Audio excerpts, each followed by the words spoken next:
Hello friends, ചെമ്പനീർ പൂവിലേക്ക് എല്ലാവർക്കും സ്വാഗതം.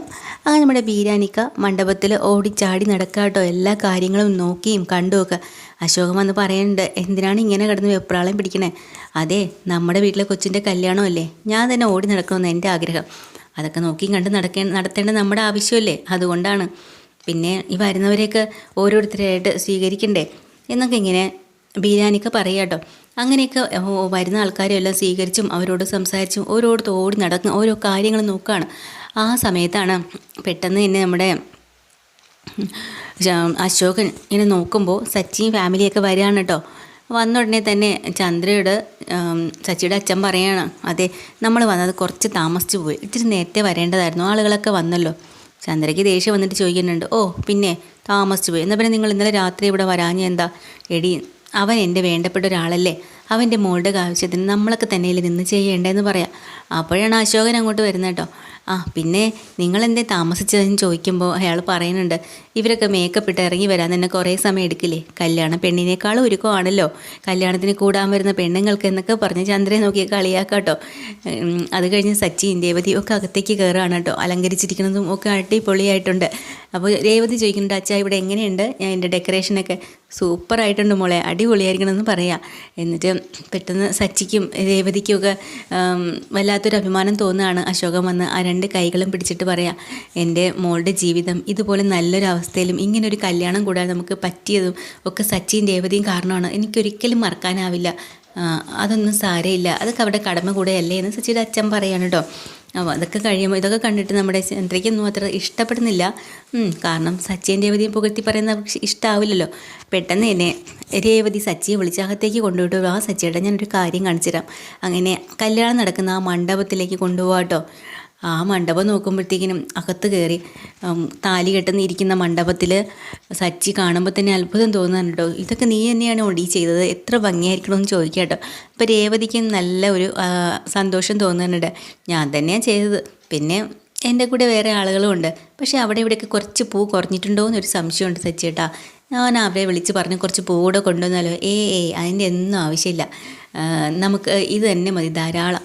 ഇതൊക്കെ കാണുമ്പോഴേ എനിക്കൊരു ചെറിയ ഓർമ്മയൊക്കെ വരുന്നുണ്ട്. എന്താ സച്ചിയേട്ടാ? അല്ല, നമ്മുടെ കല്യാണമാണേ, ഒന്ന് ആലോചിച്ച് നോക്കിയേ, ഇതുപോലൊരു മണ്ഡപത്തിലായിരുന്നല്ലോ നമ്മുടെ കല്യാണം. അത് നമുക്ക് ഇഷ്ടപ്പെടാതെ പരസ്പരം അറിയാതെ ഉള്ള കല്യാണം ആയിരുന്നില്ലേ അന്ന്, അതുകൊണ്ട് അത്രയ്ക്ക് അങ്ങോട്ട് ആസ്വദിക്കാൻ പറ്റിയില്ല. നമുക്ക് ഒരിക്കൽ കൂടെ കല്യാണം കഴിച്ചാലോടി എന്ന് ചോദിക്കാട്ടോ രേവതിയോട് സച്ചി. ഒന്ന് പോ സച്ചിയേട്ടാ അങ്ങോട്ട്. അല്ല, പണ്ടത്തെ പോലെ അല്ലല്ലോ നമ്മൾ, പണ്ട് നമ്മൾ കീരിയും പാമ്പും ആയിരുന്നില്ലേ, ഇപ്പം നല്ല സ്നേഹത്തിലല്ലേ.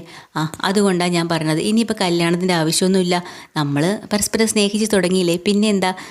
അത് ശരിയാ എന്നവരിങ്ങനെ ചിന്തിച്ചുകൊണ്ട് നിൽക്കണം കേട്ടോ.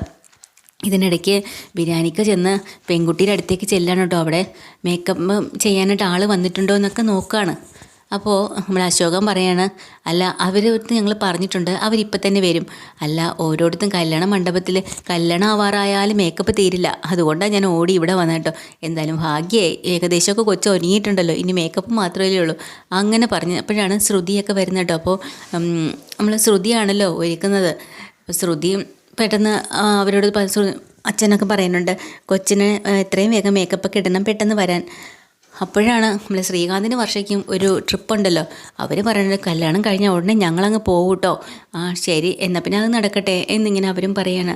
ഇതിനിടയ്ക്ക് മേക്കപ്പ് റൂമിനകത്ത് നിന്നിട്ട് ശ്രുതി അങ്ങോട്ട് കയറി വരുന്നത് ബീരാനിക്ക വേറൊരു വഴി കൂടെ ഒരു ഫോൺ കോൾ വന്നിട്ട് അങ്ങോട്ട് പോകാട്ടോ. അതുകൊണ്ട് ഇവർ തമ്മിൽ കാണുന്നില്ല. അതൊക്കെ കഴിഞ്ഞിട്ട് പുറത്തേക്ക് വന്ന് പരസ്പരം എല്ലാവരുമായിട്ട് ഇങ്ങനെ സംസാരിക്കുന്ന കൂട്ടത്തിൽ പറയേണ്ട നമ്മുടെ പെങ്കൊച്ച് ഈ ശ്രുതിയോട് പറയാണ്, എൻ്റെ ഈ കല്യാണം ഇങ്ങനെ നടക്കുമെന്നൊന്നും ഞാൻ വിചാരിച്ചില്ല. അതെ, നീ ഓടിപ്പോയതല്ലേടിന്ന് ചോദിക്കാട്ടോ. അതെ, ഞാൻ ഒളിച്ചോടി പോയതാ, ഇപ്പം എല്ലാവരും അറിഞ്ഞു, ആരും അറിയണ്ടെന്ന് വിചാരിച്ചിരുന്നതാ. എന്നാലും കല്യാണം വരെ കൊണ്ടെത്തിച്ചത് സച്ചേട്ടൻ രേവതി ചേച്ചിയും കാരണമാ എന്നിങ്ങനെ പറയാണ് കേട്ടോ. പോരാഞ്ഞിട്ട് അവരുടെ ഒരു അമ്മാവനുണ്ട് പയ്യൻ്റെ, നല്ല സ്നേഹമുള്ള നല്ലൊരാളാണ്, അദ്ദേഹത്തിൻ്റെയും കൂടെ ഒരു സപ്പോർട്ടുള്ളതുകൊണ്ടാണ് എനിക്കിതുവരെ എത്താൻ കഴിഞ്ഞത് എന്നിങ്ങനെ ശ്രുതിയോട് ആ കൊച്ച് പറയട്ടോ. നമ്മളെ ബീരാനിക്കാനെ കുറിച്ചാണത് പറയുന്നത്. അതാരാണ്? അവരുടെ അമ്മാവനെ ശ്രുതി ചേച്ചി പരിചയപ്പെടണം. അതെ, ഞാൻ കുറേ നാളുകൊണ്ട് കേൾക്കുന്നുണ്ട് ആ പേര്, ഇങ്ങനെ അമ്മാവൻ നല്ലൊരു ആളാണെന്നൊക്കെ. എനിക്കൊന്ന് പരിചയപ്പെടാം, നമുക്ക് കുറച്ച് കഴിഞ്ഞിട്ട് പരിചയപ്പെടാം എന്നൊക്കെ ഇങ്ങനെ പറഞ്ഞിരിക്കുകയാണ് കേട്ടോ. അതുപോലെ അശോകനും വന്ന് ചന്ദ്രയുടെയും കൂടെ സച്ചിയോടും ഒക്കെ പറയുന്നുണ്ട് അമ്മാവനെ പരിചയപ്പെടണം, നല്ലൊരാളാണെന്ന്. അവരും കാത്തിരിക്കുകയാണ് അമ്മാവനെ കാണാൻ. അമ്മാവനും ഓരോ കാര്യത്തിന് ഓടിക്കൊണ്ട് നടക്കുകയാണ്. പെട്ടെന്ന് ബീരാനിക്കൻ്റെ കണ്ണിൽ സച്ചിയുടെ അച്ഛനെ കാണാണ് കേട്ടോ. അത് കാണുമ്പോൾ അയാൾ ആകെ ഒന്ന് പേടിക്കുകയാണ്. അശോകനെ ചെന്ന് വിളിച്ചിട്ട് ചോദിക്കുകയാണ്, അതെ ആ ഡാർക്ക് ബ്ലൂ ഷർട്ട് ഇട്ടേക്കുന്ന ആൾ ആരാ, നിങ്ങൾക്ക് അറിയുമെന്ന് ചോദിക്കുക. അപ്പോൾ അശോകൻ പറയാം, അയ്യോ അതെൻ്റെ ഫ്രണ്ടല്ലേ, അവൻ എനിക്ക് വേണ്ടപ്പെട്ടവൻ, നമ്മൾ ഒരുമിച്ച് വർക്ക് ചെയ്തവനാ.